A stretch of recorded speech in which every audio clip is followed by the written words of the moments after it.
두 번째 강연 시작하도록 하겠습니다. 발달장애 유형에 따른 의사소통의 특성이라는 주제로 한림대학교 언어청각학부 이훈경 교수님의 강연이 있겠습니다.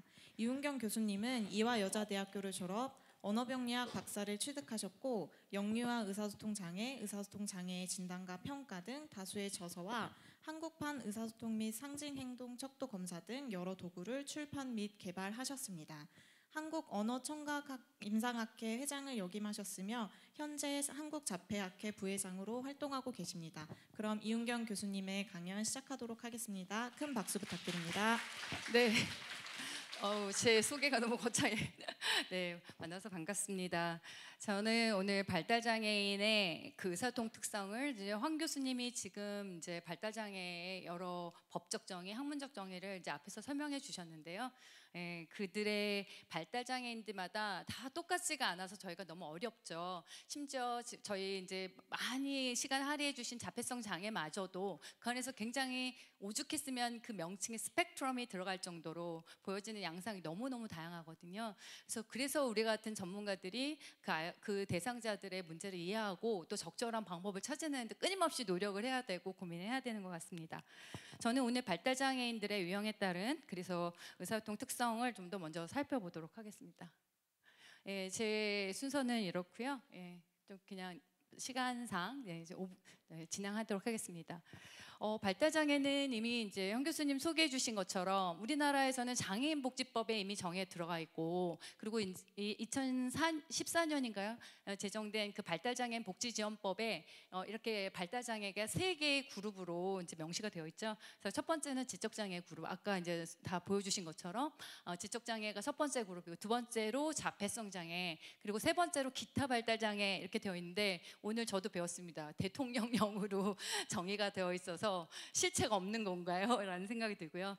지적장애는 우리가 흔히 알듯이 일단 지적인 능력에서의 제한이 가장 주된 그런 그룹이라고 할 수가 있겠습니다. 그래서 우선 우리가 지적장애를 정의하기 위해서는 어떤 지적인 능력, 주로 지능으로 표현되는 지적 능력이 어떤 제한성이 있어야 되고, 그와 더불어서 실제 자기 연령에 맞게 생활하는 데 요구되는 여러 가지 적응 행동상에서의 어려움도 같이 진단에 포함이 됩니다. 그리고 마지막으로 사실 발달장애라는 개념 자체가 발달기에 나타나는 거죠. 발달의 어려움을 갖게 된, 정상적인 발달의 어려움을 갖는 그런 문제들이에요. 그래서 뭐 후천적으로 성인이 된 다음에 어떤 지적인 손상을 갖거나 적응 행동상의 문제를 갖는다고 해서 우리가 지적장애를 보지 않죠. 그래서 발달기에 이러한 문제가 드러나야 됩니다. 근데 아까 보여주신 것처럼 과거에는 그 발달기를 18세까지로 명시했었는데 최근에 22세로 이렇게 바뀌었어요. 그래서 아까 이제 보여주신 내용이고요. 그 다음에 두 번째 그룹은 이제 자폐성 장애죠. 자폐성 장애는 우리의 학문이나 임상 영역에서는 자폐 스펙트럼 장애에서 ASD라고 하는데, 저희 법안에서는 아직은 자폐성 장애로 되어 있습니다. 그래서 아까 한 교수님 강의에서 소개해 주신 것처럼 사회적 의사소통 및 상호작용과 그다음에 반복적이고 제한된 행동, 활동, 관심사, 뭐 우리 약어로 너무 기니까 RRB 이렇게 추가해서 얘기하는데요. 이 두 가지를 주된 핵심 문제로 보이는 그런 발달 장애군이라고 할 수가 있겠습니다. 기타는 사실은 그 외에 발달계의 여러 가지 문제로, 뭐 그게 여러 가지 문제로 어떤 전형적인 발달에 어려움을 갖는 여러 그룹들이 들어가죠. 그래서 아까 보여주신 것처럼 ADHD도 들어갈 수 있겠고, 그다음에 학습장애, 뭐 여러 문제들이 그 안에 들어갈 수 있습니다. 근데 발달이 느리다고 우리가 다 발달 장애를 함부로 이제 정의하면 안 되고요. 여기 마지막에 나와 있는 것처럼 이러한 지연으로 인해서 일상생활이나 사회생활에 크게 어려움을, 제약을 갖는 그런 사람들이에요. 그래서 우리가 사실은 전문가들이 그 누구보다도 이러한 어떤 사람들을 진단하는 거에 굉장히 조심스러워야 해야 되는데, 누구보다 또 되게 함부로 또 진단하는 그런 문제들이 있지 않을까. 그래서 결국은 우리가 그들을 차별화하는 그런 의미로 진단하는 것이 아니라 뭔가 도움을 주게 한 의미이기 때문에 기능상에서의 문제를 굉장히 중요하게 고려해야 될 것 같습니다. 자, 그래서 저는 오늘 뭐 이 모든 발달 장애 제가 다 할 수는 없고요. 그 지적 장애와 자폐성 장애. 그래서 사실 실질적으로 현장에서 저희가 아동을 중심으로 했을 때에는 특수교육 대상자에서 가장 많이 차지하는 1위와 2위입니다. 지금 현재 우리나라에서. 그래서 이 지적 장애와 자폐성 장애 두 장애를 중심으로 해서 발달 장애인들의 의사소통 문제들을 제가 비교해서 조금 시간 충분하진 않지만 제가 좀 진행해 보도록 하겠습니다. 우리가 이제 제가 진행하기 전에 언어와 의사소통에 대해서 좀 더 말씀을 드리고 들어가야 될 것 같아요. 저 아까 이제 제가 간단하게 인사드리면서 저희 언어청각학부 특히 언어병리학 전공은 언어 재활사를 양성하는 그런 집단이거든요. 그런 학문이거든요. 근데 언어 재활사 하니까 언어를 가르쳐야 한다고 생각을 굉장히 많이 하세요. 근데 실질적으로 우리는 언어를 가르치는 사람이라기보다는 의사소통, 그러니까 우리가 인간이 갖는 여러 가지 의사소통상에서의 어려움을 도와주는 그런 전문가거든요. 그럼에도 불구하고 왜 언어 재활사라는 말을 쓰고 있을까라는 말씀을 좀 드리면서 시작을 해야 될 것 같습니다. 의사소통은 이제 우리가 커뮤니케이션이라고 얘기하는데 제가 그냥 정의하는 거예요. 사람들 간의 생각이나 감정이나 뭐 지식이나 뭐 여러 가지 것들을 서로 주고받는 교환이죠. 교환하는 활동이다라고 저는 그냥 짧게 정의하거든요. 제가 저기 오렌지색으로 표시한 거는 키워드예요. 사람들 간. 의사소통은 사람들 간의 상호작용을 기반으로 한다. 혼자서 하는 언어나 혼자 쓰는 언어가 아니라 다른 사람들에게 제 생각이나 감정 이런 것들을 주고 그리고 또 상대방이 전달한 거를 내가 받고 이런 것이 바로 의사소통이다. 근데 그럼에도 불구하고 이 의사소통에 그 의사소통을 위해서는 제가 이제 몇몇 가지 요소들이 있는데요. 일단 의사소통 의도가 있어야 한다. 의도라는 거는 저기서 교환 활동이라고 했잖아요. 다른 사람들하고 교환하고자 하는 생각이에요. 다른 게 아니라. 그래서 어떤 사람은 혼자서 중얼거리고 혼자서 책도 읽고 뭐 쓰기도 하는데 그게 다른 사람들한테 교환하기 위한 목적이 아니라 나 혼자서 하는 거라면 그건 사실 의사소통이라고 보기 어렵죠. 그래서 다른 사람들에게 내 생각을 전달하고 내 감정을 전달하고 하고자 하는 생각, 또 다른 사람들의 전달한 생각이나 감정이나 이런 것들을 내가 이해하려고 하는 생각, 이러한 것들이 저희는 이제 의사소통 의도라고 얘기할 수 있겠습니다. 그거와 더불어서 우리가 의사소통을 위해서는 공동의 관심사가 있어야 되죠. 나는 저 사람한테 전달하고 싶은 게 있는데 뇌 관심사만 전달하고 싶은 거예요. 저 사람은 관심이 없습니다. 근데 혼자서 아까 황 교수님 말씀하셨잖아요. 뭐 혼자서 무슨 뭐 아까 뭐였지 예시가 저 병원에 와가지고 혼자서 뭔가 뭐 대동아 전쟁 예를 들면 그런 예시 하나도 관심 없는데 혼자 자기만의 관심사를 얘기하는 건 의사소통이라고 말하기가 어렵죠. 마찬가지로 자기 얘기만 하고 싶어하고 상대방의 생각에 관심이 없을 때에도 이거는 두 사람 간의 의사소통이 계속 이어지지 않고 브레이크다운, 중단돼 버릴 수밖에 없는 거죠. 그래서 우리가 의사소통을 위해서는 교환하고자 하는 생각, 의도를 기반으로 해서 서로 공동의 관심사를 찾고자 하는 것들이 굉장히 중요합니다. 마지막으로 의사소통 수단이 있어야 돼요. 서로 의도도 있고 관심사도 있는데 서로 사용하는 수단이 다르면 또 의사소통은 안 됩니다. 제가 이거 많이 쓰거든요. 미국의 언어 에이샤라고 이제 우리나라 언어 재활사 협회와 비슷한 그런 조직이 있는데요. 거기서 나온 그림이에요. 맨 앞에 나와 있는 사람은 지금 말을 하고 있고 여기는 컴퓨터 옛날 그림이라서 요즘엔 스마트폰으로 대체하면 좋을 것 같아요. 텍스트.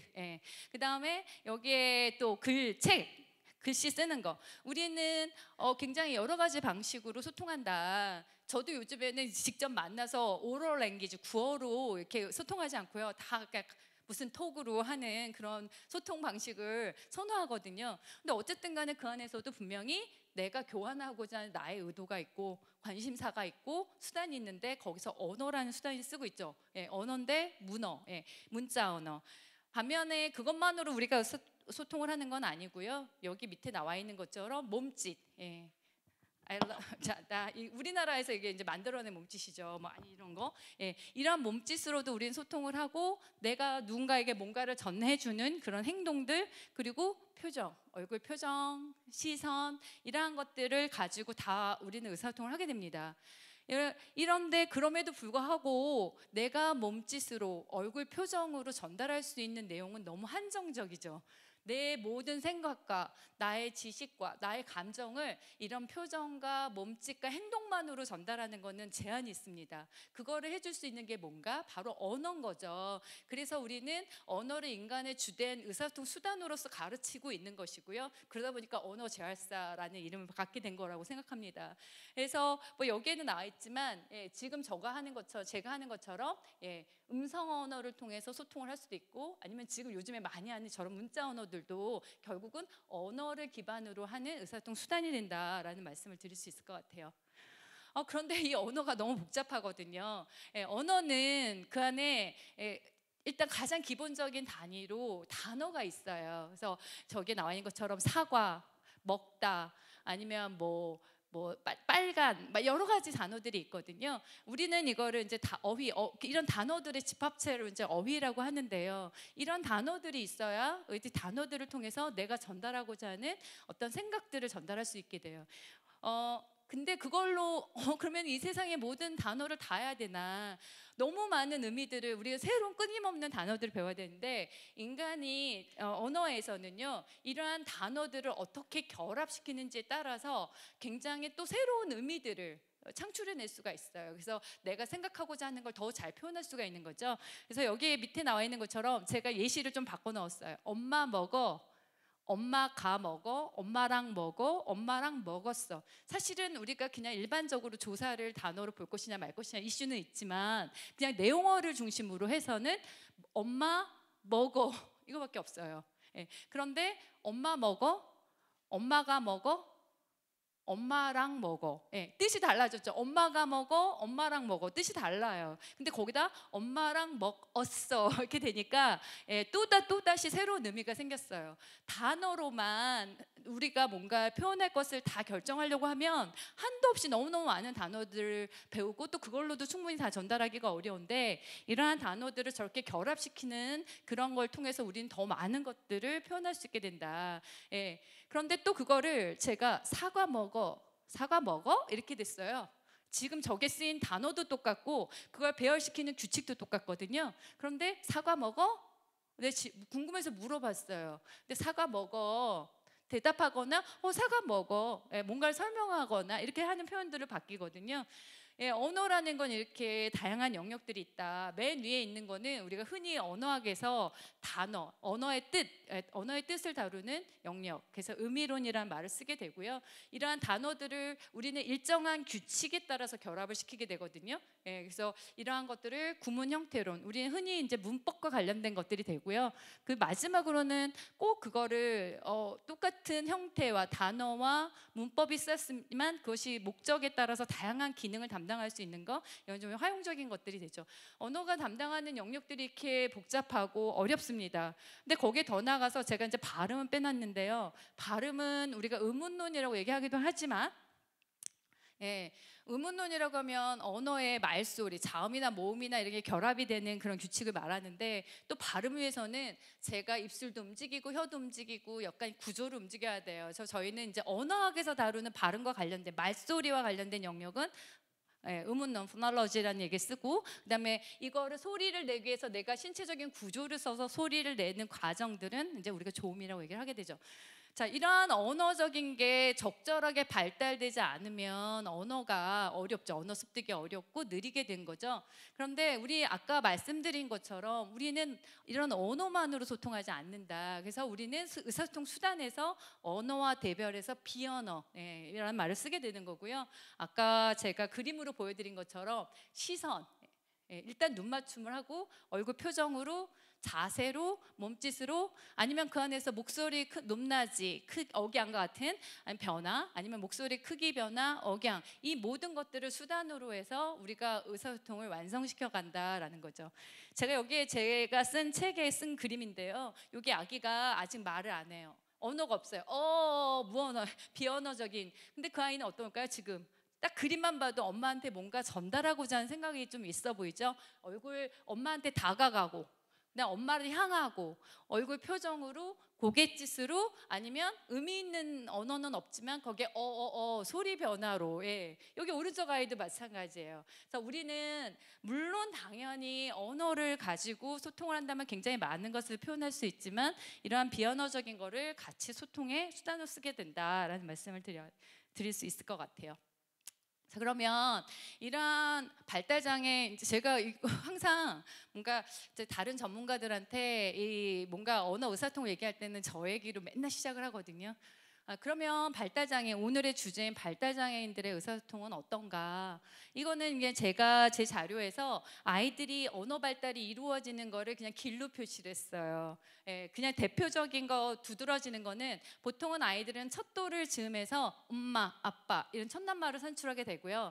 한 24개월, 18에서 24개월쯤 되면 그걸 결합시키기 시작해요. 아까 말씀드린 것처럼 단어로만이 아니라 뭔가 그거를 단어를 배열시키고 결합을 시켰을 때 표현할 수 있는 게 훨씬 더 많아지죠. 그래서 그게 한 24개월 정도 전후에서 아이들이 이제 낱말을 결합을 시키기 시작하고요. 우리가 가장 기본적인 문장 표현 같은 것들은 거의 한 3돌쯤이면 대체로 나타나요. 그리고 이제 유치원 한 6, 7세 정도가 되면 이미 다른 사람들에게 자기 경험을 얘기한다든지 완전히 정확하게는 아니겠지만 그러한 행동들이 이제는 좀 가능하게 됩니다.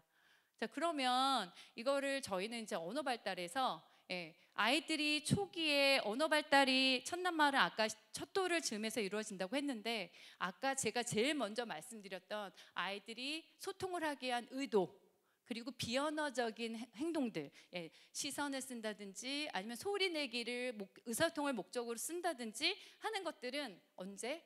언어를 습득하기 전부터 이미 발달하기 시작한다. 아까 한 교수님도 말씀하셨지만 아이들이 몸짓을 쓰기 시작하는 거는 이미 첫돌 전에 이미 나타나기 시작하죠. 우리가 자폐성장애 아이들을 얼리 사인으로 가장 많이 언급하는 포인팅 같은 거는 보통은 정상 발달에서 한 7, 8개월 정도에 출현을 하기 시작하고 거의 한 첫돌에 아이들 첫낱말을 산출하면서 엄청나게 이걸 많이 씁니다. 왜냐하면 언어로 충분히 자기 생각을 다 표현하지 못하니까요.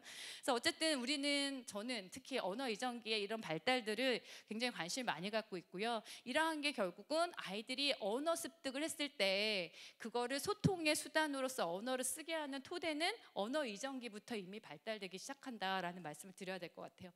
한낱말 표현기는 아까 첫돌 즈음에서 한 늦더라도 18개월. 개인차가 언어는 너무 큽니다. 그래서 함부로 느리다고 막 얘가 언어 발달 지연이라고 말하면 안 되겠지만 대부분의 아이들은 좀 늦더라도 다른 발달 문제가 두드러지지 않는다면 한 18개월 정도 아주 두드러지는 몇몇 아이들을 제외하고는 대체로 표현하게 되고요. 낱말을 조합하는 결합을 시키는 이제 사인들이 나타나기 시작하는 거죠. 이거는 이제 보통 한 18에서 24개월 정도. 그리고 그 이후에 문장은 한 3돌 전후면 거의 생각보다 엄청나게 아이들이 언어 표현들이 특히 이제 문법적인 발달이 굉장히 두드러지고요. 그 다음에 우리가 담화라고 했을 때에는 뭐 이야기를 한다든지 경험을 말한다던가 좀 더 여러 개의 문장으로 이루어진 자기 생각 표현들은 그 이후에 발달 이렇게 쭉 이런 과정을 거치게 됩니다. 그러면 오늘 우리가 관심을 갖는 이런 발달장애인들의 의사소통 발달에서 뭐 발달장애 의사소통 발달만이 아니라 우리가 발달장애의 발달을 생각할 때는 뭐 여러 가지 중요한 질문들이 있지만 이 2가지 질문 가장 중요한 질문 중에 하나죠. 지연인가? 아니면 일탈된 양상인가? 이건 거죠. 지연이라고 했을 때는 아까 저 그림에서 저 길을 따라가고 있는 거예요. 저 길을 따라가고 있는데 저 길을 따라가는데 좀 느리게 그래서 아까 제가 첫돌을 즈음이면 아이들이 첫낱말 산출한다고 했는데 한 30개월 그때 느리게 다른 아이들보다 느리게 이거는 그냥 지연이죠. 근데 반면에 일탈이라는 건 단지 느린 것만으로는 설명하기 어려운 그거는 약간 저희는 그래서 저는 일탈이라는 표현을 좋아하는 건 아닌데 다른 적절한 표현을 못 찾아요. 그래서 디바이언트 벗어나 있다라는 그런 의미들인 거죠. 저희는 발달 장애인들을 이제 발달을 이렇게 살펴볼 때 그냥 느리냐 아니면 조금은 다름이 있냐, 이거를 좀 많이 생각을 하게 돼요. 이거는 그냥 단순히 그들을 우리하고 구별하고자 하는 것이 아니라 이렇게 느린 것인지 아니면 벗어나 있는 것인지, 이것에 따라서 우리가 그들을 도와줄 수 있는 방법들이 달라질 수 있기 때문에 그렇다. 아까도 제가 말씀드렸지만 우리가 진단을 하는 건 명명하게 한 게 아니에요. 우리하고 다른 사람들을 정의하려고 하는 게 아니라 좀 더 도와주기 위한 것에 있기 때문에, 우리가 이 탐구하고 탐색하는 우리의 주된 목표는 저게 정말 그들의 의사소통을 도와주는데, 발달을 도와주는데 의미가 있을까? 이런 것들을 생각하게 되는 거죠. 네. 자, 그래서 그러면 발달장애인들의 문제가 지연이냐 일탈이냐, 아까 전형적 발달이나 제가 먼저 이렇게 좀 간단하게 소개드렸던 개념들 중심으로 좀 생각해 보시면 좋을 것 같아요. 자, 첫 번째 그룹인 지적장애인입니다. 지적장애인은 뭐 우리가 물론 지능과 그다음에 적응행동 뭐 여러 가지 같이 고려하라고 많이 강조를 하지만, 그럼에도 불구하고 지적 능력이 그들을 진단하는 데 가장 우선적인 기준으로 얘기를 하죠. 지금은 지적장애인들의 수준을 그들에게 필요한 도움의 수준으로, 간헐적 도움이 필요하냐 아니면 제한적 도움이 필요하냐, 확장적 도움이 필요하냐, 약간 이런 식으로 이제 도움이 필요한 수준으로 정의하기도 하는데, 전통적으로는 사실은 그들이 가지고 있는 지적장애 어떤 인지적인 수준으로 이제 저희가 분류를 많이 하죠.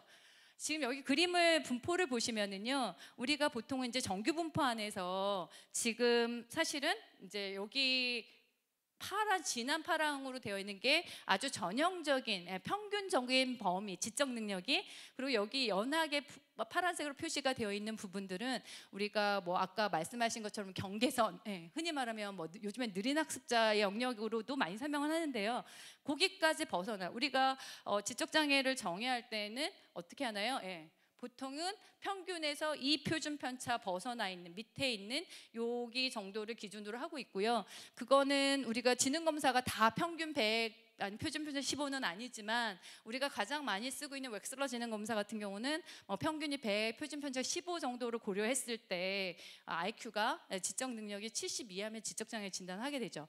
자, 그러면 그게 전체 100명의 사람을 뒀을 때 이 IQ가 70% 미만 정도가 되는 정도는 우리가 실질적으로 통계적으로, 실제적인 거라기보다는 통계적으로 약 2% 살짝 넘는 정도라고 얘기를 합니다. 그러니까 100명이 있으면 2명 정도 지적장애에 해당이 될 수 있겠다라고 우리가 그냥 쉽게 얘기할 수 있겠죠. 그런데 지적장애는 또 지적인 능력 수준에 따라서 경도냐, 중등도냐, 아니면 또 심도, 체중도에 해당이 되냐 얘기할 수 있는데, 여기 보시면 아시겠지만 마일드, 경도에 해당되는 사람들이 전체의 90%인 거죠. 그래서 굉장히 심도나 체중도에 되는 사람들은 사실 그렇게 많은 건 아니죠. 그러니까 대다수가 경도 정도겠다, 차지하겠구나라고 생각할 수가 있겠어요. 제가 이 지적장애인들의 언어 의사소통을 이렇게 지적 수준에 따라 좀 나눠봤는데요. 여기서 의사소통과 학습을 좀 나눠놨거든요. 여기서 말하는 학습은 학습을 위한 언어 수준을 얘기하면 이해로 해주시면 좋을 것 같아요. 그래서 경도 지적장애인들 같은 경우는 사실은 일상적인 의사소통에는 아주 어려움이 없다. 자기가 표현하고 싶은 거를 아주 심도 깊은 토론이나 이런 건 어려울 수 있겠지만, 그래도 일상적인 의사소통에는 어려움이 거의 없는 그 정도로 언어 발달이, 의사소통 발달이 가능한 집단이다.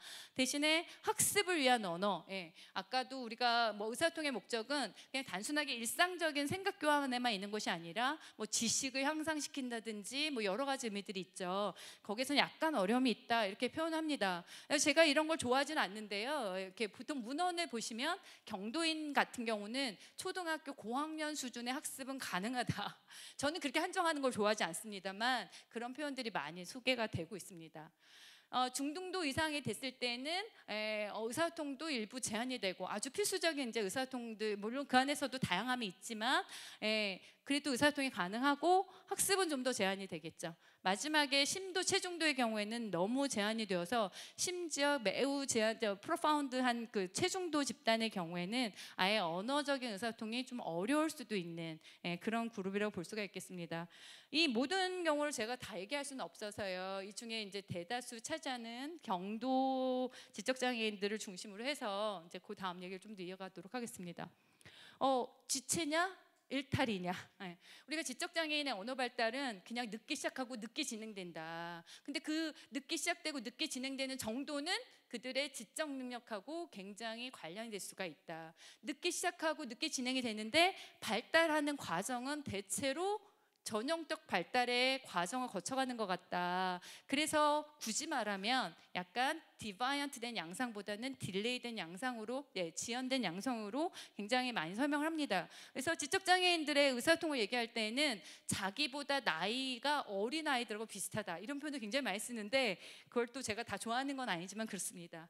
그리고 그런 정도는 아까 조금 전에 말씀드린 것처럼 그들이 가지고 있는 지적 능력하고 굉장히 밀접한데, 언어는 인간의 인지적인 능력 중에서도 특히 좀 어렵죠. 그래서 실제 전반적인 지적 능력에 비해서 언어 능력이 조금 더 취약할 수도 있다라는 보고들이 있습니다. 옛날 연구인데요. 밀러 앤 챗맨이 1984년에 한 연구인데요. 그들이 지적장애인들의 언어를 살펴봤을 때 수용 언어, 표현 언어가 MA라고 했을 때 멘탈 에이지예요. 그래서 지적 능력하고 지적 연령하고 비슷하다. 절반 정도는. 그런데 나머지 절반 정도에서는 수용 언어는 지적 연령 수준인데 표현 언어는 그보다 더 취약하다. 나머지 25%는 둘 다 더 취약하다. 그래서 전반적으로 그냥 대체로 자기 지적 수준하고 비슷한데 일부 한 절반 정도는 수용 언어나 표현 언어가 자기의 지적 연령보다도 좀 제한된 그런 의미로 이제 그런 결과들을 보고한 바가 있습니다. 이들의 언어 의사소통 발달을 그냥 아까 제가 설명드렸던 그 언어 영역별로 그냥 좀 소개했을 때는 이런 거예요. 의미, 어휘죠. 주로 어휘와 관련된 꼭 의미를 어휘로만 얘기할 수는 없지만 어휘를 중심으로 얘기했을 때는 어휘를 문법보다는 좀 쉽게 배우는 것 같다. 근데 모든 어휘를 다 배우냐, 다 쉽게 배우냐가 아니라 구체어를, 추상어를 좀 더 어렵게, 구체어를 좀 더 쉽게 배우는 것 같다. 구체어는 뭔가요? 지시하는 바가, 언어가 지시하는 바가 분명한 실체가 있는 그런 단어들인 거고요. 추상어는 사랑, 평화 이런 것처럼 추상적인 개념으로 이해해야 되는 거를 상대적으로 좀 더 어려워하는 것 같다. 그리고 꾸며주는 말, 부사어, 형용사 이것도 다 사실은 좀 더 추상어에 가깝죠. 이러한 것들이 좀 더 상대적으로 어려운 것 같다라는 표현을 하는데, 실질적으로 이거는 지적장애인들만 그러하나 일반 아이들이 언어 배울 때도 마찬가지다라는 말씀을 드려야 될 것 같아요. 자, 그 다음에 문법은 그럼 어떻게 발달하냐? 아까 말씀드린 것처럼 단어보다 단어들을 결합시키는 규칙을 더 어려워한다, 느리게 발달하는데, MLU라는 거는 우리가 이제 언어 병력에서 아이들의 언어를 실제 사용하는 언어 안에서 평가하는 평균 발화 길이라는 표현인데요. 이게 3 이하라면 보통은 한 3단어 내외를 이제 결합시켜서 말하는 수준이에요. 이때까지는 언어 수준이 그 동일한 MLU를 가진 일반 아이들하고 대체로 비슷한데, 사용하는 양상이 그 이상으로 넘어가면 MLU는 더 길게 할 수 있지만 그냥 더 단순한 문장을 쓰는 경향이 있다. 이거는 아마 언어 처리적인 능력이나 여러 가지 영향이 있을 것 같아요. 그리고 문법 형태에서 아까 조사나 어미나 이런 거 문법적 기능을 담당하는 그런 것들도 이제 대체로 동일한 순서로 배워가는데 좀 느리다. 화용은 아까 그걸 실제 어떻게 사용하느냐 하는 건데, 실질적으로 이 지적장애인들이 소통이 안 될 때는 언어적인 능력이 제한된 경우가 많이 있어요. 그래서 이거를 다른 몸짓으로, 표정으로 대체하는 능력은 굉장히 좋죠. 상대적으로 화용 기술에 큰 결함을 보이는 건 아니에요. 그런데 이들에게서 좀 특징적으로 많이 보고되고 있는 건, 명료와 요구라는 건 잘 못 알아들었을 때 되묻는 거예요. 뭐라고? 다시 말해줄래? 이런 거 안 하는 거죠. 근데 저는 너무 공감해요. 저도 외국인하고 말할 때 저 사람이 말한 거 잘 못 알아들었을 때 뭐라고요? 다시 말해주세요. 잘 안 하거든요. 왜냐면 그 다음에 이어가야 되는 그 뭔가 그 의사소통이 부담스러워서 이런 거. 아니면 수정, 상대방이 반대로 뭐라고 그러면 그거를 다시 그 사람의 관점에 맞춰서 고쳐줘야 되는데 그런 거 잘 안 되고 되풀이 그냥 반복적으로. 이런 거는 이제 화용 기술에서 특별하게 좀 얘기 많이 하고 있고요. 이러한 것들은 결국은 이제 사회적 기술이 부족한 것도 있지만 그들의 제한된 인지적인 기능과 밀접하게 연관을 할 수밖에 없습니다. 이런 언어적인 거 외에 발음적인 측면에서는 일단 대다수의 지적 장애인들은 발음 문제가 동반이 되죠.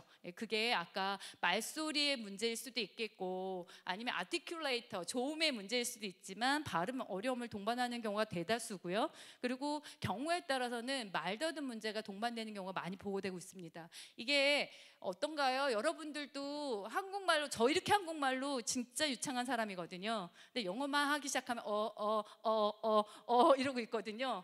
빨리빨리 안 되는 거예요. 그래서 이러한 제한된 언어적 능력, 이러한 것들이 결국은 이러한 문제로 단결될 수가 있겠죠.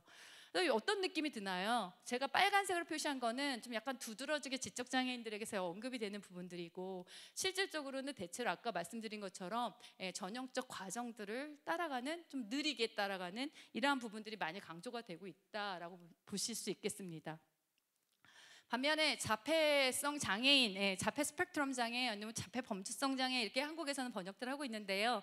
이 ASD인들 제가 이거 자료집에 이게 제대로 다 안 고쳐놓고 넣었더라고요. 이 자폐성 장애인들은 오른쪽에 이 표시는 이들의 의사소통을 전수조사에서 통계낸 거는 없어요. 근데 아까 CDC 지금 이제 미국의 질병예방본부 거기서 보고 이제 매해마다 미국에서 이 자폐성 장애 출연율을 조사하고 있는데 그걸 전 세계적으로 다 인용을 하고 있습니다. 그리고 거기에서 또 이제 로드 등이 2014년 아까 한 교수님 보여주셨던 ADIR 개발하셨던 그분들이 아까 ADIR 개발하는 과정에서 얻어낸 자료를 가지고 그 비율을 얘기했던 게 아직도 인용이 되고 있어요.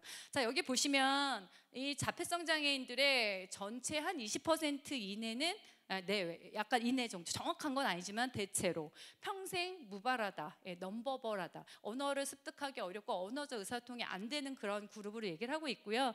그 다음에 하이 펑셔닝 ASD, 이것도 이제 요즘에는 막 출연율 40%까지 막 보고하시는 분들도 계시던데 대체로 한 25% 내외, 정확한 수치는 아니므로 제가 이제 수치를 막 쓰는 게 좀 부담스럽긴 하지만 이들은 고기능 ASD, 고기능 ASD라는 건 지금 언어가 완성됐다라는 게 아니라 각각의 시기마다 자기 연령에 요구되는 언어 능력이 제대로 발달되고 있는, 그래서 주로 어휘나 문법 중심으로 했을 때 언어를 습득하는, 언어적 규칙을 습득하는 데 큰 어려움이 없는 그룹, 이 정도가 한 25%, 나머지는 다 언어 발달이 지연이 되는데 언어 발달의 지연의 양상도 한낱말 수준에 머물러 있는 사람부터 시작해서 아주 제한된 언어를 사용하는 정도까지 굉장히 다양하게 있습니다.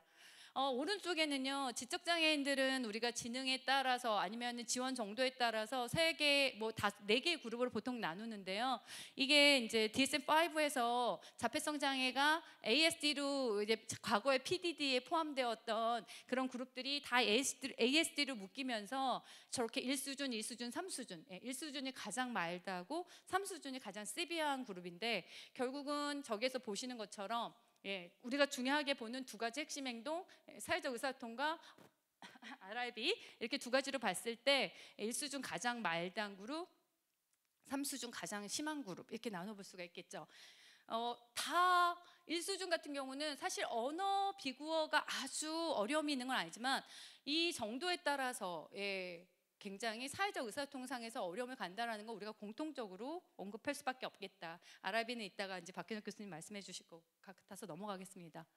자, 이게 제가 똑같은 건데 빨간색을 저렇게 많이 마킹해놓은 거는 뭘까요? 어떤 느낌을 받으셨어요? 뭔가 특징적인 게 자폐성 장애 그룹에서는 많이 드러나는구나. 우리가 어휘에서는요, 일단은 아이들이 처음에는 당연히 일상 사무를 배우는데 사회어라고 해서 사회적 상호작용을 위해서 필요한 단어들을 배우거든요. 인사말, 안녕, 빠이빠이 이런 거. 이런 것들을 근데 상대적으로 자폐성 장애 아이들은 이렇게 배우는 초기 단어들이 이렇게 사물명에 국한되어 있는 경우가 너무 많다라는 것들도 보고가 되고 있고요. 특히 이제 심성어휘라고 멘탈 스테이트 워드에 우리 박현석 교수님도 연구하셨고 저도 이제 연구한 바가 있는데 이게 사람의 정서를 표현하거나 슬프다, 기쁘다, 어쩌고 이런 거. 그다음에 인지, 나는 그렇게 알고 있어. 이런 것처럼 자기의 인지하는 바를 언어로 표현하거나 아니면 지각, 난 그렇게 봐, 난 그렇게 들었어. 야, 이런 것들은 이제 perceptual한 그런 단어들이죠. 이러한 것들을 좀 상대적으로 동일한 어휘 수준, 언어 수준에 비해서 조금 쓰는 게 어렵다라는 보고가 엄청나게 많습니다. 그리고 대명사 지시어, 아까 대명사 혼동이라고 얘기하는데 이그저, 이거는 나중에 이제 우리가 화용에서도 얘기하게 되는데 이런 지시어나 아니면 나, 너 이런 대명사들 이런 거 배우는 거가 상대적으로 빨갛게 표시한 거는 자기랑 언어 발달 수준이 비슷한 아이들하고 비교했을 때 상대적으로 좀 제약이 있다, 좀 더 제한된다라고 보가 되는 거죠. 구문은 어떤가? 일단 길이가 뭐 아까도 얘기했지만 말씀드렸지만 언어 수준은 다양하게 발달되는데 자기하고 비슷한 발화 길이 MLU 발화 길이를 사용하는 친구들에 비해서 어떤 사용하는 문장의 형태가 굉장히 단조롭거나 정형화되어 있는 경우가 많이 있습니다. 그래서 실질적으로 아이들이 한 MLU가 3이면 그 안에서 나타나는 문형이 너무너무 다양한데 이 아이들은 굉장히 정형화된 어떤 문장을 반복적으로 쓰는 그런 양상들이 좀 나타나고요. 그리고 특히 또 이제 산출하는 것만이 아니라 이해를 할 때에는 어떤 그 사람의 말한 의도와 사회적 맥락을 고려해서 이해를 해야 되는데 언어가 표현한 그 말을 그대로 리터럴하게 이해하는 그런 양상들이 좀 드러나죠. 화용에서는 어떤가요? 일단은 의도가 없습니다. 의도가 없거나 아주 부족합니다. 그러니까 아까 의도가 뭐라고 그랬나요? 다른 사람들하고 커뮤니커티브 익스체인지, 그래서 의사통적인 교환을 하고자 하는 생각이어야 되는데 이 생각 자체가 별로 없습니다. 아니면 있는 하이 펑셔닝한 아이들 같은 경우도 자기가 하고 싶은 말만 하지 익스체인지 하는 거에는 별로 관심이 많이 없다라는 것들이 이제 특징적이고요. 그리고 의사소통에 대한 기본 규칙이 부족합니다. 일단 의사소통이라는 건 아까도 얘기했지만 교환이거든요. 주고받고 나 혼자만 말하는 거 아니고 상대방 말도 듣고 서로 공통된 관심사로 얘기해야 되고 하는 것들인데 이런 게 좀 잘 안 되는 거죠. 그리고 그 안에서 화자와 청자, 내가 항상 말하는 사람이고 상대방은 항상 듣는 사람, 또는 상대방은 항상 듣는 사람, 난 항상 말하는 사람이 아니거든요. 그 안에서 변화하는 많은 규칙들을 잘 이해하지 못하는 거고 또 그 안에서 쓰이는 여러 가지 언어를 잘 못 배우는 거예요. 제가 아까 의미에서 대명사 지시어 말씀드렸는데 자폐성장애 아이들 이거잖아요. 아까 흥 교수님 예시 들어주신 것처럼 네가 할래 이래요. 네가 할래? 그러면 나한테 하라는 건가? 그런데 아니라 내가 할래, 내가 할게 라는 말을 네가 할래 하는 건데 왜 그런 말을 쓰냐면 자기는 매번 상대방한테 네가 할래 이런 말을 듣는 거예요. 그러면 내가 하는 상황이거든요. 근데 사실은 그게 내가 말하는 상황에서는 어떻게 해야 되나요? 대명사도 바꿔줘야 되고 또 거기에 어미도 바꿔줘야 되고 하는데 이러한 것들에 대한 규칙, 언어가 어떤 교환하는 과정에서 내가 어떠한 역할을 맡는지에 따라서 언어적인 형태가 어떻게 바뀌어야 되는지에 대한 이해가 좀 부족한 거죠. 이러한 것들이 결국은 다 이들이 화용적으로 뭔가 소통하는 데 어려움이 있는 거예요. 만약에 똑같은 예시를 든다면 지적장애인들은 의도가 별로 없지 않아요. 의도가 있는데 많이 적극적으로 참여 못해요. 왜? 언어가 부족해서. 제가 외국인 만나서 말하고 싶은데 안 하는 이유는 말하고 싶어요. 같이 교환하고 싶어요. 그런데 내 언어가 너무 짧아서 안 하는 거와 비슷한. 근데 이 친구들은 좀 약간 그런 의도 자체가 좀 없거나 아니면 또 지적장애인들 같은 경우는 이러한 기술들, 지금 화용적인 기술들을 쓰는데 좀 부족함이 있죠. 그 안에서 필요한 어휘가 금방 안 나온다던가 아니면 그거를 잘 결합을 못 시킨다던가 이런 문제라면 이거는 이 언어 의사소통 안에서 이러한 것들이 어떻게 변해야 되는지 그 기본 규칙 자체에 대한 이해가 좀 다름이 있다라고 얘기할 수 있겠습니다.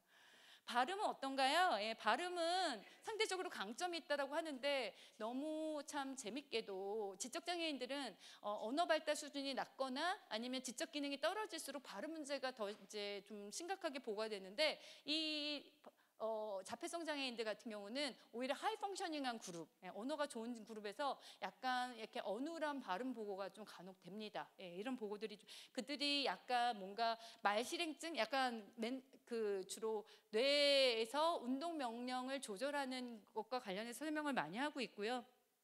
그리고 가장 특징적으로 초분절적인, 우리가 초분절적이라고 하면 억양, 말속도, 음도 변화.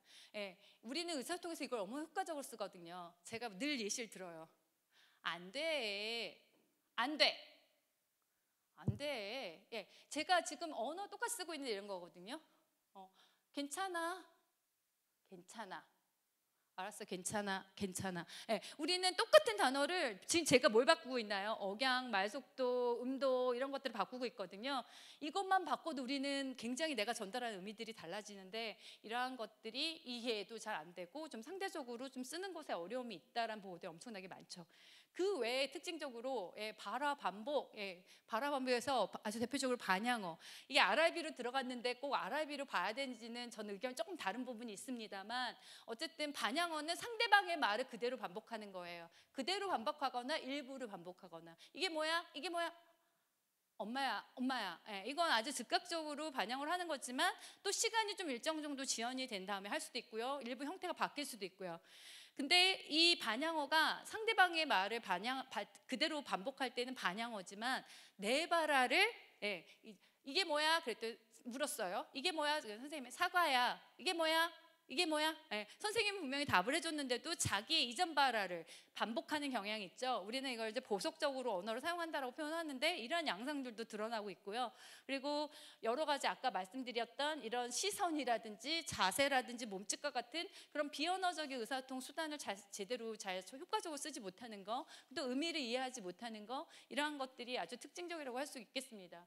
자, 그러면 여기서 빨간색으로 표현된 건 아까도 제가 말씀드렸지만 그냥 단순하게 자기하고 언어, 이게 무슨 표준화된 검사를 쓰거나 했을 때 비슷한 언어 수준을 가진 사람들하고 비교했을 때에도 상대적으로 좀 어려움이 있는, 그래서 우리가 자폐성 장애인들의 언어는 물론 중증도나 지적장애 동반 여부나 여러 가지 관련해서 고려해야 되는 것들이 있겠지만 단순하게 지연된 것만이 아니라 뭔가 지연된 느린 것만으로는 설명할 수 없는 그런 양상들이 좀 많이 드러난다. 그러니까 굳이 말하면 지적장애인들 같은 경우는 그들이 지금 어느 정도에 와 있는지를 고려해서 좀 정상적인 궤도들, 우리 전형적인 발달 궤도들을 고려해서 우리가 도움을 주면 되는데 이 자폐성 장애인들 같은 경우는 이러한 양상들이 좀 약간 우리가 전형적 발달로는 설명할 수 없는 그런 특별한 부분들이 굉장히 많고, 결국은 지금 제가 오늘 시간이 없으니까 깊게 말씀을 드리지 못하지만 이러한 것들이 그들이 가지고 있는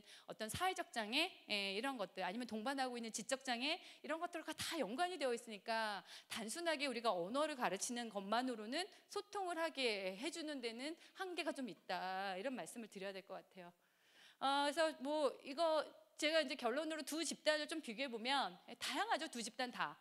지적장애인들은 지적 수준에 따라 다양한 거고, 자폐성 장애인들도 아주 그냥 전형적인 표준화된 검사에서는 큰 어려움이 없는 집단부터 시작해서 평생 무발화에 해당되는 그룹까지 굉장히 다양한데, 여러분 아까 제가 말씀드렸던 것처럼 지적장애인들은 대다수가 마일드한 그룹이에요. 지적장애 그룹 안에서. 그러니까 아까 지적장애 마일드한 그룹들은 대체로 소통을 위한 것들이 크게 어려움을 갖지는 않는다. 그런데 어떤가요? 자폐성 장애인들에게는 평생 무발화인 이런 경우가 상대적으로 지적 장애인들에 비해서 훨씬 차지하는 비율이 높다, 그 그룹 안에서. 그리고 또 지적 장애인들 같은 경우는 마일드한 그룹도 표준화된 언어 검사에서 전형적 수준으로 나오는 경우가 거의 없습니다. 그런데 자폐성 장애인들에게서는 표준화된 언어 검사 안에서도 이렇게 전형적 발달 수준으로 어휘나 문법이 보고가 되고 있는 그룹이 전체에 또 꽤 많은 보고들이 있다라는 거죠. 그래서 다양한데 자폐성 장애인들의 경우에는 그 범위가 더 굉장히 현저하게 드러나고, 또 이것만으로도 설명할 수 없는 그들의 사회적 의사소통 문제들을 우리가 그 차이로 생각할 수밖에 없겠습니다. 자, 그래서 그러면 제가 그래서 결론은 지연과 일탈의 문제로 얘기를 했을 때 지적장애, 자폐성 장애 모두 언어 발달 지연, 대다수는 언어 발달 지연이 보고가 되는데, 그 지연된 양상이 더 굉장히 스펙트럼 크게 나타나는 게 이제 ASD 그룹이고, 그리고 자폐성 장애 집단에서는 단순히 그냥 전형적 발달에서는 설명하기 어려운 이런 일탈된 양상들이 두드러진다, 이런 말씀을 드려야 될 것 같고요. 결국은 그것은 이들이 핵심 행동으로 보고가 되는 사회적 의사소통과 관련될 수밖에 없는 이런 문제다라는 거죠. 제가 5분 더 써도 되니까 15분에 끝나면 되겠죠. 네. 자, 그래서 제가 이거는 우리 오늘 이제 두 번째 발표하는 전진아 교수랑 같이 저희가 했던 연구인데요. 저기 위에 나와 있는 저 KCSBS는 이런 사회적 의사소통을 좀 평가하는 그런 도구죠. 이걸 사용을 해가지고 이제 살펴본 언어 이전기에서 초기 언어 습득기에 있는 아이들을 저희가 비교한 건데, 이게 여기 보시면 아시겠지만 엠리스카 ASD, 그 DLD, TD. 예. DLD는 지적장애하고 똑같은 건 아니지만 양상이 지연된 양상이니까요. 이렇게 세 그룹, TD는 전형적 발달, 일반 발달하는 아이들하고 비교한 건데요. 제가 이거 하나하나 설명해 드리면 좋긴 하겠지만, 여기 보시면 위에다가 이게 지금 제가 이게 좀 포인터가 잘 안 움직여요. 네. 여기 별표로 표시되어 있는 요게 그 두 집단 간의 차이예요. 자, 보시면 맨 오른쪽에 오렌지 색깔은 약간 자폐성 장애 위험군 영아들이에요. 이 아이들은 지금 나중에 듣기로는 거의 대다수가 이제 자폐성 장애 진단을 받았다고 해요. 아주 어린 나이이기 때문에 진단 안 하고 약간 위험군으로 인식한 그런 그룹이고요. 맨 오른쪽에 연두색 그룹이 일반 전형적 발달하는 아이들이에요. 어떤가요? 자폐성 장애 아이들은 전부 다 연두색 그룹에 비해서 다 부족합니다. 의미 있게 부족합니다. 그런데 거기 자폐성 장애 아이들이 연두색 그룹만이 아니라 그냥 단순하게 언어만 느린 아이들하고 비교해 보면 다 어떤가요? 전형적 발달하는 그룹만이 아니라 언어만 느린 그룹에 비해서도 이모션 엔게이지, 정서를 표현하거나 시선을 사용하거나 아니면 커뮤니케이션이라는 거, 의도를 표현하는 거야.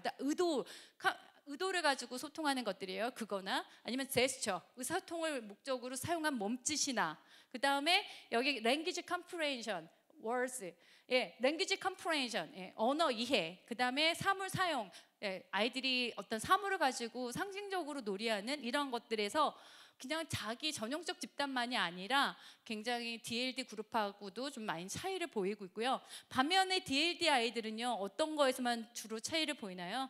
sounds, 말소리, 그 다음에 words, 단어, 이런 것들만 전형적 집단하고 좀 차이를 보이죠. 그래서 이러한 연구들은 자폐성 장애 아이들이 이렇게 사회적 의사소통에서의 문제가, 특히 아까 얘기한 것처럼 뭔가 시선을 쓰거나 아니면 의도를 가지고 소통을 하거나 몸짓을 쓰거나 이러한 모든 것들이 생애 초기부터 드러난다라는 것을 보여주는 그런 이제 연구라고 생각하고요. 이거는 이제 하이 펑셔닝한 그룹이에요. 지능이 정상 그룹 안에 들어와 있고요. 언어가 지금 학령기여서 언어 표준화된 언어에서 크게 지연되지 않은 아이들의 대화를 살펴본 연구거든요.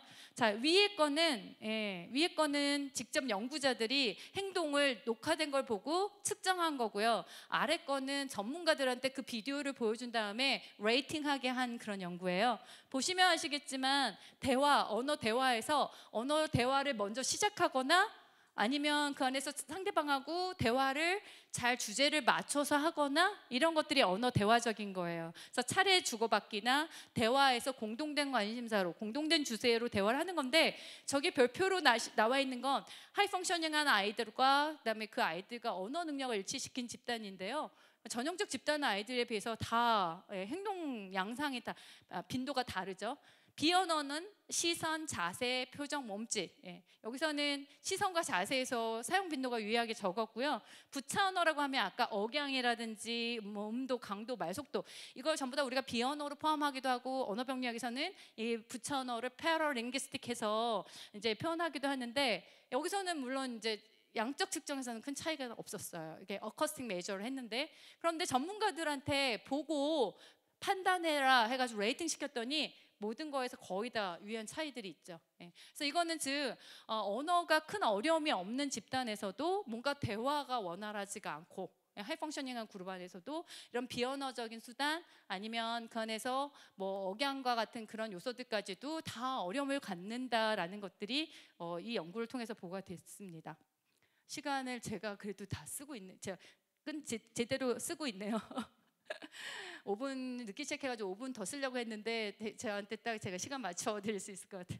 자, 그래서 마무리를 하면 지금 이제 굉장히 이렇게 지적장애인과 자폐성 장애인들을 중심으로 해서 저희가 이런 발달 장애인들의 언어 의사소통을 좀 살펴봤는데요. 일단 언어하고 의사소통의 관계들을 좀 생각해 봐야 되겠죠. 예, 단지 언어로만 얘기해서는 안 된다. 의사소통의 관점에서 얘기해야 되고 그 안에서 지연과 일탈의 양상이 어떻게 나타나나. 예. 물론 지적장애는 이렇습니다. 저는 이런 얘기 하는 것이 정말 싫어하고요. 저는 가끔가다 어머니도 오셔서 저한테 교수님 저희 아이가 이러이러한데요. 어떻게 할까요? 왜 그럴까요? 이러면 답을 말씀드리기가 어렵습니다. 그게 그 아이의 여러 가지 팩터들을 다 같이 고려하지 않고서 자폐성 장애 아이들은 언어는 이렇다. 아니면 지적장애 언어는 이렇다라고 얘기하기가 너무 어렵기 때문에 그렇습니다. 그래서 이러한 지연과 일탈의 과정. 자폐성 장애인들은 그러면 일탈이냐? 아니죠. 대다수는 지연이에요. 지연이지만 그 지연만으로 설명할 수 없는 양상들이 많이 나타난다. 그러면 지적장애인들은 지연이냐? 대다수 지연이에요, 당연히. 그렇지만 그럼 일탈은 없냐? 있죠. 있지만 상대적으로 이 자폐성 장애인들에게서 이러한 그 일탈된 양상들이 굉장히 두드러지고 이게 그들이 사회적인 문제 또 소셜 커뮤니케이션에서의 문제와 관련해서 생각해 볼 수밖에 없다. 행동적인 것들. 그래서 사실은 과거에 황 교수님 말씀하신 저는 자폐성 장애를 제일 처음 배운 게 1990년대 초반이었거든요. 그때까지는 진짜 한국에 자폐성 장애가 뭔지 약간 그래서 우스갯소리 저는 학교 수업 시간에 얘기하는데 그때는 자폐성 장애를 병원으로 갈 때 이비인후과를 데려가던 시대였어요. 왜냐하면 불러도 안 쳐다보는데 얘가 못 듣나? 해가지고 병원에 데려갔더니 얘는 귀 문제가 아닙니다. 얘는 정신과 데려가 보세요. 이러던 시대인데 요즘에는 벌써 한 10여 년 전에 들은 얘기예요. 요즘에는 청각장애를 소아정신과에 데려가 온다. 아까 이런 말씀도 제가 듣기도 했는데 사실은 이러한 자폐성 장애인들이 그때는 뭐였냐면 RAD 반응성 애착장애와 이 ASD를 되게 혼동해서 진단을 많이 내리는 시대였거든요. 그래서 혹시 딥스라는 책을 읽으셨으면 보신 분이 계신지 모르겠는데 그 딥스는 자폐성 장애로 우리가 얘기하지 않거든요. 근데 그 딥스라는 책을 보면 자폐성 장애, 자폐성 장애 아동의 자아를 찾는 과정 약간 이런 부제가 붙어 있어요. 근데 사실은 거기 보면 아주 오티스틱한 행동을 보였던 딥스가 나중에 그 가지고 있는 심리적인 문제를 해결하니까 영재가 되어 있는 거죠. 그래서 1990년대 초반, 중후반, 저는 후반에 이제 임상에서 잠깐 있었는데 정신과에서. 근데 그때만 해도 부모님들이 지적장애로 진단받는 걸 싫어하셨어요. 오히려 자폐성 장애로 진단받고 싶어 하셨어요. 왜냐하면 우리가 자폐성 장애에 대해서 충분히 많이 알지 않았을 때에는 마치 자폐성 장애 아이들의 문제를 많이 해결해주면 딥스처럼 어느 날 뭔가 정상이 되는 거 아니야? 약간 그렇게 이해했던 시대도 있었다는 거죠. 그런데 그 이후로 굉장히 자폐성 장애에 대해서 많이 연구가 되고 많은 것이 밝혀지면서 그런 문제가 아니다. 심리적인 문제 또 그걸 해결해줘서 어떤 발달의 문제를 해결할 수 있는 그런 그룹이 아니다라는 게 이미 이제 받아들여지고 있고 지금 보셔서 아시겠지만 그냥 단순하게 그냥 느린 것만으로 설명할 수 없는 그 아이들이 가지고 있는 어떤 다른 사람들과 소통하면서 우리 상호작용하면서 배워야 되는 많은 것들 자폐성 장애 아이 친구들을 보다 보면 실질적으로 인간이 상호작용을 통해서 얼마나 많은 것을 배우고 있는가를 생각하게 됩니다. 저는 그래서 그러한 부분들이 같이 어려움이 있기 때문에 사실은 이제는 더 어려운 집단일 수도 있다 발달에. 그래서 그런 관점들이 많이 변하고 있는 것 같아요. 그리고 이제 그 안에서 우리가 이러한 지연과 일탈과 더불어서 우리가 생각해야 되는 중요한 이슈, 사회적 의사통이죠. 자, 저 이거 오른쪽은요, 제가 2019년대 한국 자폐학회 충기학술대회에서 발표하면서 사회적 의사통에 대해서 사회적 의사통은 여기 나와 있는 물론 언어나 비언어적 의사통 수단이 있어야 돼요. 이걸로 표현이 되니까요. 하지만 그걸로만은 설명될 수가 없습니다. 다른 사람들하고 사회적 상호작용이 기반이 되어야 되고 그리고 너무 어려운 건 사회적 규칙이나 맥락에 대한 것에 따라서 지금 이 상호작용이나 언어나 비언어적 의사소통 수단이나 이런 것들이 계속 변해요. 나는 이럴 때는 웃어야 돼 라고 배웠는데 그 맥락이 바뀌면 웃으면 안 되는 게 되는 거예요. 근데 자폐성 장애인들처럼 융통성 약간 그런 플렉서빌리티가 떨어지는 그룹에서는 이런 게 너무너무 어려운 거죠. 사실은. 그래서 이게 참 쉬운 일이 아니구나. 이걸 어떻게 가르칠까 하는 것들은 저는 항상 고민을 하고 있고 이게 앞으로도 우리가 그냥 단순히 A는 B 이런 경우에는 이렇게 언어는 가르치기 쉽죠. 엄마 먹어 하는 아이한테 엄마 가 먹어, 엄마랑 먹으라는 건 이미 명료한 규칙이 있는 거니까요. 그렇지만 이러한 사회적 규칙에 따라서 그런 것이 계속 변화하는 건 사실은 가르치기가 너무 어렵다. 예, 이런 것들인 거죠. 그래서 참 쉬운 일이 아닌 것 같다라는 생각이 듭니다. 자, 그래서 제가 이제 마지막으로 제 강의의 결론은 우리가 발달 장애를 이해할 때 그냥 사실 도식적으로 이해해서는 안 되겠다. 그래서 그 발달 장애인들을 다양성을 기반으로 해서 이해를 해야 한다라는 생각을 늘 가지고 있고요. 그게 지적 장애든 자폐성 장애든, 그리고 지적 장애 그룹 안에서도 그 정도에 따라서, 자폐성 장애 그룹 안에서도 그 정도에 따라서 그 다양성을 기반으로 우리가 어떤 대상자에 대해서 정확하게 이해하고자 하는 우리의 어떤 노력이 계속 있어야 한다라는 말씀을 드려야 되고, 그리고 단지 언어를 가르치는 것이 아니라 언어는 의사소통의 수단일 뿐이다.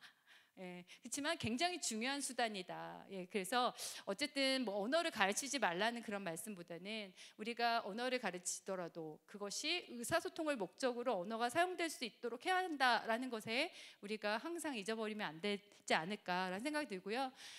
또 가족이나 이제 다른 뭐 언어 병력 분야 아니신 분들에게도 그냥 언어를 인지 개념처럼 가르치지는 않았으면 좋겠다. 예, 그냥 단어를 10개 알았던 아이한테 단어를 20개로 늘려주는 게 우리가 목적이 아니라 그 10개를 배운 단어를 소통을 목적으로 쓸 수 있게 해주는 거, 예, 이런 것들에 대해서 좀 더 생각해 주시면 좋겠고, 이거는 물론 이제 저희 같은 언어 재활사 전문가들도 우리가 고민해야 되는 부분이지만 가족들도 같이 이해해 주셔야 되거든요. 그래서 어떤 이런 그 발달 장애인들이 가지고 있는 의사소통에서의 문제들을 우리가 좀 더 고민해가면서 같이 가족과 전문가, 또 아까 말씀드린 다양한 전문가들이 서로 협업을 해야지만 적절한 도움을 줄 수 있다고 저는 생각을 하기 때문에 어쨌든 이러한 부분들을 좀 더 제가 오늘 좀 강조해서 말씀드리고 싶었습니다.